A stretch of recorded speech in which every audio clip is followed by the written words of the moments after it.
मी शिवानी लकडे, आपण पाहत आहात पब्लिक कट्टा।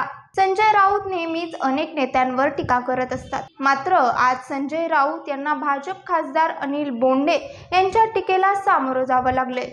संजय राऊत यांचं धर्म परिवर्तन झालंय, फक्त ते नमाज पठणाला कुठे जातात हे शोधावं लागेल, अशा शब्दात भाजप खासदार अनिल बोंडे यांनी राऊतांवर टीका केली आहे। संजय राऊत काय बोलतील हे सांगता येत नाही। त्यांना धर्मवीर कधीच आठवणार नाही।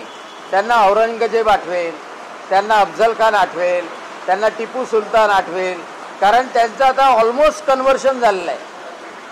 म्हणजे फक्त ते नमाज पढायला कुठे जातात हे शोधणं राहिलेलं आहे। नाही, संजय राऊत काय बोलतील हे सांगता येत नाही। त्यांना धर्मवीर कधीच आठवणार नाही। त्यांना औरंगजेब आठवेल, त्यांना अफजल खान आठवेल, त्यांना टिपू सुलतान आठवेल, कारण त्यांचं आता ऑलमोस्ट कन्व्हर्शन झालेलं आहे। म्हणजे फक्त ते नमाज पढायला कुठे जातात हे शोधणं राहिलेलं आहे। म्हणजे एवढ्यापर्यंत आहे का ते सातत्यानं म्हणतात की बस सिंगम दोघांपैकी कोण आहे कॅबिनेटमध्ये ठरवा। माझं तर संजय राऊतला म्हणणं आहे की महाविकास आघाडीमधला जयसिंग तो कोणाचा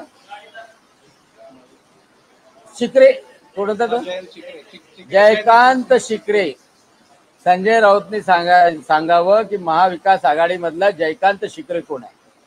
नहीं, संजय राउत को मालूम है कि दोनों भी सिंघम है, लेकिन मैं संजय राउत को पूछना चाहता हूं कि महाविकास आघाड़ी में जयकांत शिकरे कौन कौन है, क्योंकि ये जयकांत शिकरे को ठोकना चाहती है जनता।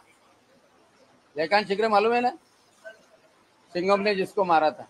सध्या आपण इथेच थांबतोय, तुम्ही पाहत रहा पब्लिक कट्टा।